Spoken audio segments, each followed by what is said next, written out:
ጂኒያ ገጠራማ አካባቢ ሲሆን መልካሙ ወጣት ዴዝሞንድ በዚያ እናገኘዋለን። ዴዝሞንድ የዛሬው ፊልማችን ዋና ገጸ ባህሪ ነው።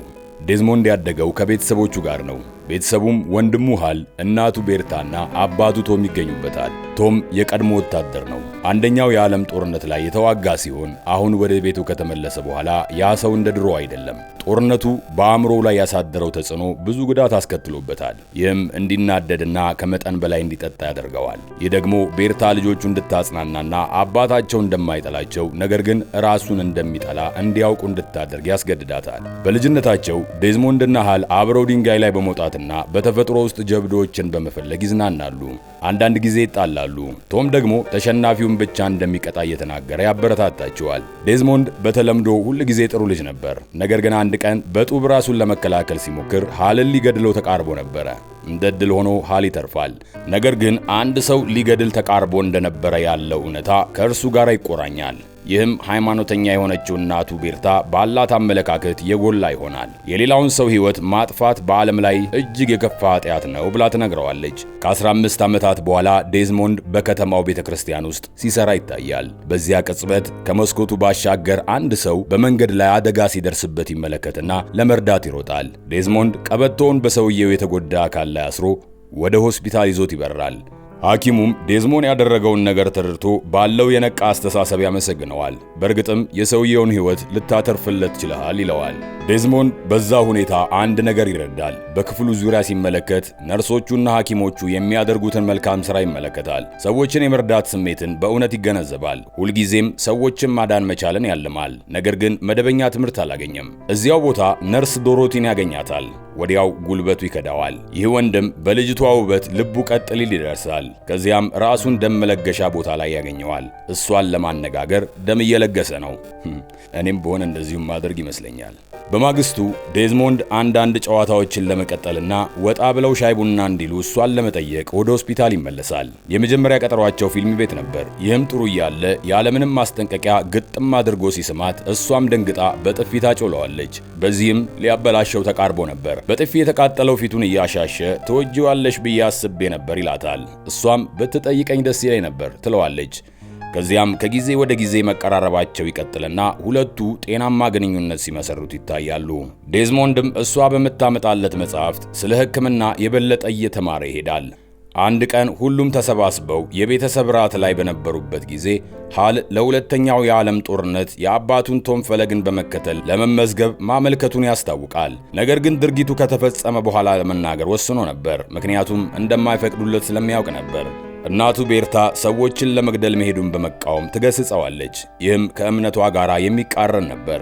አባትየው ቶምም ልጁን በወታደር ልብስ ሲያይ ማልቀስና መጨነቅ ይጀምራል። ይህም የድሮውን የጦርነት ትዝታውን ያስነሳበታል። ወንድሙ ዴዝሞንድ ይህን ሲያይ እሱም ለመመዝገብ ይወስናል። እናም ዶሮቲ በዚህ ሐሳብ በጣም ትበሳጫለች። ኋላ ላይም መድኃኒት አቀባይ መሆን እንደሚፈልግ ይነግራትና ሊያግባባት ይሞክራል። ከዚያም እንድታገባው ይለምናታል። እሷም በደስታ እሺ ትላለች። ዴዝሞንድ ከተሰዉ የጦር ጓዶቹ ጋር ለመነጋገር ወደ መቃብር ስፍራ ዘወትር የሚሄደው አባቱ ጋር በመሄድ ይነግረዋል።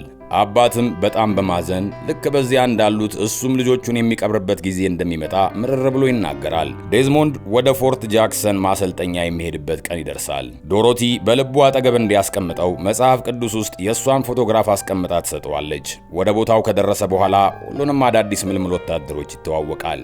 ሳሚቲ እነሱን በቢላዋ ያስፈራራቸዋል። ቀጥሎም ሳጅን ሃውልን እናገኘዋለን። እሱም ያለማስጠንቀቂያ በመምጣት ሁሉንም ወታደሮች በማስደንገጥ ወደ ክፍሉ ይገባል። ሃውል አንድ ሳጅን ሊኖረው ይገባል ብሎ የሚያስባቸው ሁሉም ነገሮች አለው።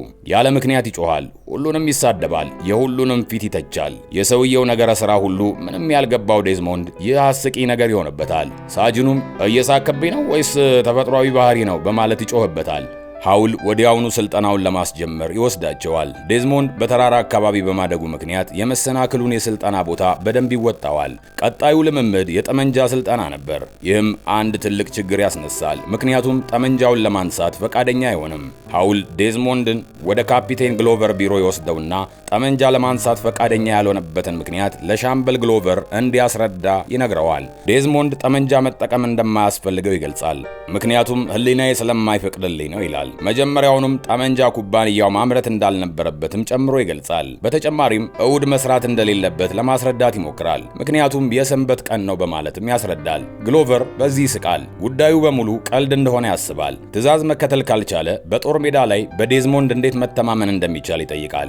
እዚህ ቦታ ላይ እንደዚህ ማድረግ አትችልም፣ በጦርነት ውስጥ እንዳለህ ማወቅ አለብህ ይለውና ወደ ክፍል 8 የሥነ አእምሮ ሕክምና እንዲሄድ ያዘዋል። ወደ ስልጠና ሜዳ ከተመለሱ በኋላ ሃውል በወታደሮቹ ፊት ዴዝሞንድ ተቃዋሚ በመሆኑ ይነቅፈዋል። ማንም በጦርነቱ ላይ ሊተማመንበት እንደማይችልም ይናገራል። በዚያው ምሽት ላይ ከመተኛታቸው በፊት ሳሚቲ ከዴዝሞንድ ጀርባ በድብቅ ይመጣና ጠብ ለመጀመር መጽሐፍ ቅዱሱን ይወስድበታል። ዴዝሞንድ ግን አይሸነፍም። መጽሐፍ ቅዱሱን እንዲመልስለት በጨዋነት ይጠይቀዋል። በሚቀጥለው ቀን ሳይካትሪስቱ ያልተለመደ ድምጾችን እየሰማ እንደሆነ ሲጠይቁት እሱም ፍጹም እንደዛ አይነት ነገር እንደማያውቅ ነገር ግን ጠንካራ አማኝ እንደሆነና እብድ እንዳልሆነ ያስረዳል። ሐኪሙ ለካፒቴን ግሎቨር ዴዝሞንድ እብድ እንዳልሆነና ሊሰናበት እንደማይችል ያስረዳዋል። ይህም በስልጠናው ውስጥ በሌሎች አካባቢዎች ጥሩ ሆኖ ከተገኘ እንደ ውጊያ መድኃኒት አቀባይ ሆኖ እንዲሰራ እንዲፈቀድለት ይነግረዋል። የሐኪሙ ውሳኔ ግሎቨርን ያናድደዋል። ለሳጅን ሃውልም በሰፈር ውስጥ እንዲያስቀምጠውና እንደ መጸዳጃ ቤቶችን ማጽዳት ያሉ አድካሚ ስራዎችን እንዲያሰራው ይነግረዋል። በመቀጠል ሃውል አልጋውን እየገለበጠ ሁሉንም ቅዳሜና እሁድ እረፍት እንደማያገኙ በመንገር እንዲሰሩ ያስገድዳቸዋል። ይህም የሆነው በዴዝሞንድ ምክንያት እንደሆነም ይጠቁማል። በሌሊት ላይ ዴዝሞንድ እንደተኛ ወታደሮቹ በተኛበት ክፉኛ ይደበድቡታል። ጠዋት ላይ ሳሚቲ ለምን እንደማይሄድ ይጠይቀዋል። ቀጥሎም በዛው ማለዳ ሃውል ለማሰለፍ ሲመጣ የዴዝሞንድን የተደበደበ ፊት ይመለከታል። ለራሱ ጥቅም ሲል አቋርጦ ወደ ቤቱ እንዲሄድ አጥብቆ ይመክረዋል። ዴዝሞንድ እንደማይሄድ ይናገራል። እናም ለሳጅኑ የደበደቡትን ሰዎች ስምም ከመስጠት ይቆጠባል። ጨምሮም እቤቴ በደንብ ተኝቻለሁ ይለዋል። የክፍሉ ስልጠና ከተጠናቀቀ በኋላ ከዴዝሞንድ በስተቀር ሁሉም ወደ ቤታቸው እንዲሄዱ ይፈቀድላቸዋል። እሱ ግን ትዕዛዝ በመተላለፍ ተይዞ ይታሰራል። ይህም ዶሮቲን ያስጨንቃታል። በቤተ ክርስቲያኑ ስትጠብቀው ትታያለች። የሆነ ነገር እንደተፈጠረ እርግጠኛም ሆናለች፣ ምክንያቱም በፍጹም አይተዋትም። በታሰረበት ክፍል ውስጥ ዴዝሞንድ በሁኔታው በጣም ከመናደዱ የተነሳ ተረብሿል። ነገር ግን ሻምበል ግሎቨር ሊያየው ሲመጣ የተረጋጋ ይመስላል። ግሎቨር ጥፋተኛ ነኝ ብሎ ቢያምን ምንም አይነት ክስ ሳይመሰረትበት እንደሚፈታ ይነግረዋል። ነገር ግን ዴዝሞንድ እንደገና እምቢ ይላል። ዶሮቲ ዴዝሞንድ እንደታሰረ ስትረዳ ልትጠይቀው ትመጣለች። ከዚያም እምነቱን ከደህንነቱ በፊት ማስቀደም እንዲያቆምና ያለ ግድያ የሚጠየቀውን የጠመንጃ ስልጠና እንዲያሳልፍ ልታሳምነው ትሞክራለች። ዴዝሞንድ በአቋሙ ይጸናል።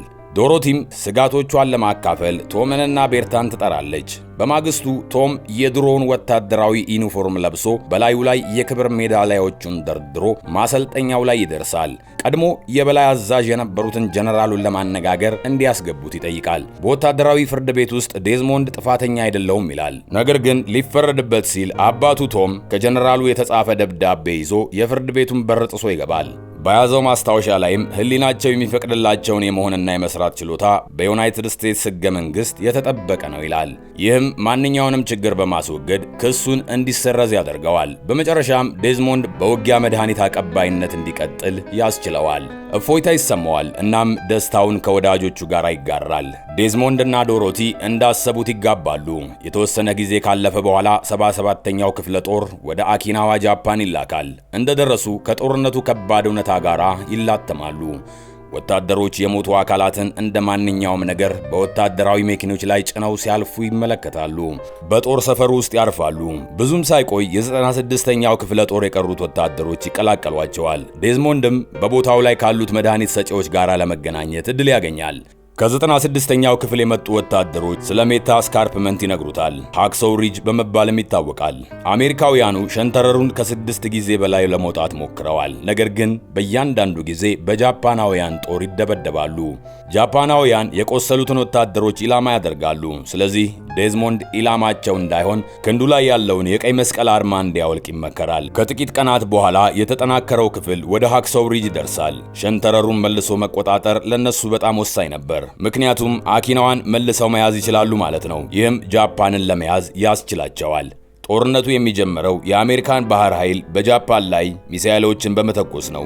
በፍንዳታና በጭስ በተፈጠረው ትርምስ የነ ዴዝሞንድ ክፍል ሸንተረሩን ወጥቶ መዋጋት ይችላል። ጦርነቱ ወዲያውኑ ይጀምራል። ከዚያም ደም መፋሰስ ይከተላል። በሁለቱ ወገኖች መካከል ብዙ ሕይወት ይወድማል። ሆኖም ዴዝሞንድ ጽኑ አቋሙን ጠብቆ ጓዶቹን ከሸንተረሩ በታች ማውረዱን ይጀምራል። ዴዝሞንድ በጃፓን ወታደሮች ሊያዝና ሊገደል ተቃርቦም ነበር። ነገር ግን ሳሚቲ ከጀርባው ከለላ በመስጠት ይንከባከበዋል። ከረጅም የውጊያ ቀን በኋላ ይመሻል። የነ ዴዝሞንድ ክፍል ደግሞ በተያዘው ቦታ ላይ ቆፍሮ ለመስፈር ወስኗል። ዓላማቸው ፀሐይ ስትወጣ የቀረውን ሸንተረር መልሶ መቆጣጠር ነው። ዴዝሞንድ የተረፉትን ወታደሮች መፈለግ እንዳለበት ይናገራል። ነገር ግን ሃውል ወደዛ ተመልሶ መውጣት በጣም አደገኛ እንደሆነ ይናገራል። ሳሚቲ ተነስቶ ይቆምና ለሱ ሽፋን ለመስጠት ፈቃደኛ መሆኑን ያሳውቃል። ሃውልም ይፈቅድላቸውና ጉዟቸውን ይቀጥላሉ። ዴዝሞንድ ለጥቂት ጊዜ አርፈው ወደሚመጡበት ጉድጓድ ከመመለሳቸው በፊት ጥቂት ወታደሮችን ማውጣት ችሏል። ለመጀመሪያ ጊዜ ሳሚቲ ዴዝሞንድን በጦርነቱ ላይ ያለውን ልብ ስላየ ያከብረዋል። ሁለቱም የረጅም ጊዜ ጓደኛሞች እስኪመስሉ ድረስ እየተቀላለዱ ይጨዋወታሉ። ዴዝሞንድ አንቀላፍቶ ሳለ በህልሙ የጠላት ወታደሮች ድብቅ ጥቃት ሰንዝረው ጉድጓዱ ውስጥ ሲገድሏቸው ያያል። በፍርሃትም ይነቃል። ህልሙን ለሳሚቲ ከነገረው በኋላ ሳሚቲ በህልሙ እንኳን ጠመንጃ የማይጠቀም ሰው በማለት ቀልድ ይጀምራል። ዴዝሞንድ በዚያው አጋጣሚ ለጠመንጃ ያለው ተቃውሞ ከየት እንደመጣ ያስረዳዋል። አባቱ ከእናቱ ጋር ሲደባደብ እናያለን። ብዙ ሳይቆይ ይነጋል። በመቀጠልም በሸንተረሩ ላይ ተጨማሪ ትርምስ ይከሰታል። የጃፓን ጦር ድንገተኛ ጥቃት በመሰንዘር አሜሪካውያንን መልሶ ያጠቃል። አደጋም ይከሰታል። ሃውል ክፍሉ ወደ ኋላ እንዲያፈገፍግና የባህር ኃይል እርዳታ እንዲጠብቁ ያዛል። ነገር ግን በሚያሳዝን ሁኔታ ዴዝሞንድ ወደ ደህንነቱ ቦታ ከመዘዋወሩ በፊት ሳሚቲ ይሞታል። የቀሩት የአሜሪካ ወታደሮች ሸንተረሩን ለመውረድ ይሞክራሉ። ነገር ግን ዴዝሞንድ ይቀራል። ዙሪያውን ይመለከታል። ከኋላ የቀሩትን የጓዶቹን ጩኸትና ዋይታ ይሰማል። እነሱም መርዳት እንደሚኖርበት የእግዚአብሔር ፈቃድ እንደሆነም ይረዳል። ዴዝሞንድ በፍጥነት የቆሰሉትን ወታደሮች ወደ ሸንተረሩ ጫፍ መጎተት ይጀምራል። እነርሱንም በገመድ ወደ ታች ይልካል። ይህ በእንዲህ እንዳለ ወደ ካምፕ የተመለሰው ግሎቨር ብዙ ሕይወትን ለማዳን በሚል የመድፍ ተኩስ እንዲቆም ያደርጋል። ይህም ደግሞ ዴዝሞንድን፣ ሃውልንና የቀረውን ክፍል ለጃፓናውያን ተጋላጭ ያደርገዋል። ዴዝሞንድ የጃፓን ወታደሮች እየቀረቡ ቢሆንም እንኳን ተስፋ አይቆርጥም። ዴዝሞንድ አንድ የቆሰለ ወታደርን ያስተውላል። እንዳይታይ ከቆሻሻ በታችም ይቀብረዋል። ራሱም በሞተ አካል ላይ ይሸፈናል። ይህም ይሰራለትና የጃፓኑ ወታደር አልፏቸው ይሄዳል። በመጨረሻም ዴዝሞንድ ሊያድነው ወደ ጦር ክፍሉ እየተመለሰ ያለ በጠላት እይታ ውስጥ በመግባቱ ተኩስ ይከፈትበታል። እናም ሮጦ ወደ አንድ የሸለቆ መሽሎኪያ ውስጥ ይሄዳል። በዚያም ሕይወቱን በገዛ እጁ ያጠፋ ሰው ያያል። ይህ ቦታ የጃፓኖች መተላለፊያ ዋሻ እንደሆነም ይገነዘባል። ቦታው በፍጥነት እንዲዘዋወሩ ያስችላቸዋል። ይህም የበለጠ እንዲጨነቅ ያደርገዋል። የጠላት ወታደሮች በመሽሎኪያ ውስጥ ያልፋሉ። ሁሉንም ተደብቆ ያሳልፋቸዋል።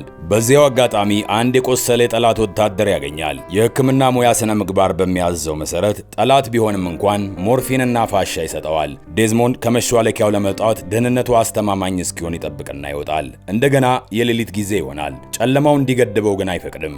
የቆሰሉትን ወታደሮች ለማግኘትና ለማሸሽ መሄዱን ይቀጥላል። ከሚያደክመው ሥራ የተነሳ እጆቹ ደም ማፍሰስ ቢጀምሩና ቢጎዱም በትጋት መስራቱን ቀጥሏል። በማለዳው ግሎቨር የሕክምና ክፍሎቹ በቁስለኛ ወታደሮች እንደተሞሉ ያስተውላል።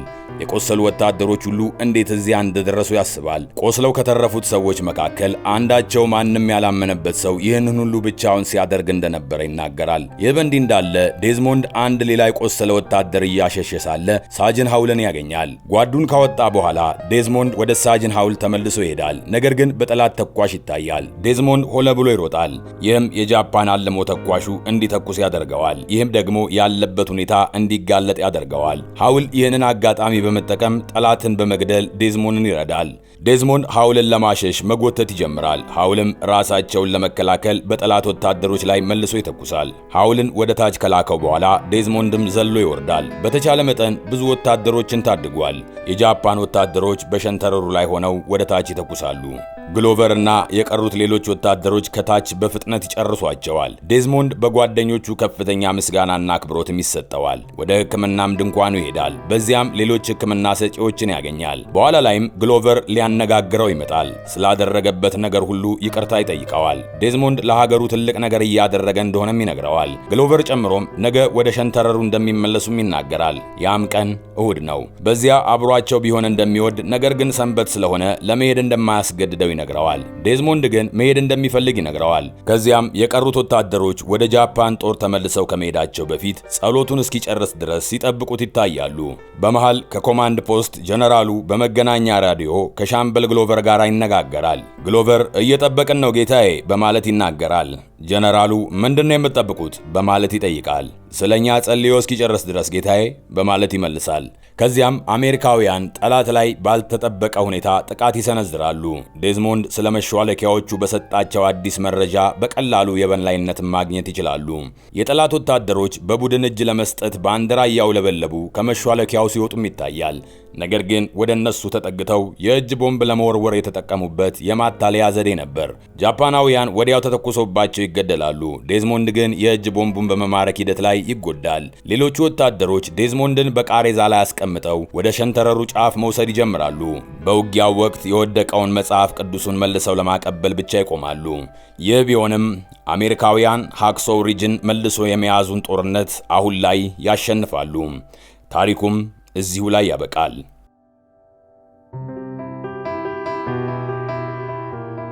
እውነተኛው ዴዝሞንዶስ 75 የቆሰሉ ወታደሮችን በሃክሳዋ ሪጅ ከጠላት ወታደሮች ለማሸሽ ችሏል። የእግዚአብሔርን ፈቃድ ላለመቃወም የወሰነና ይህንን ያደረገ የመጀመሪያው ሰው በመሆን የእምነት ጽናት በማሳየቱ ከፍተኛ የሆነውን የውትድርና ኒሻን ሽልማት የክብር ሜዳሊያ ተበርክቶለታል።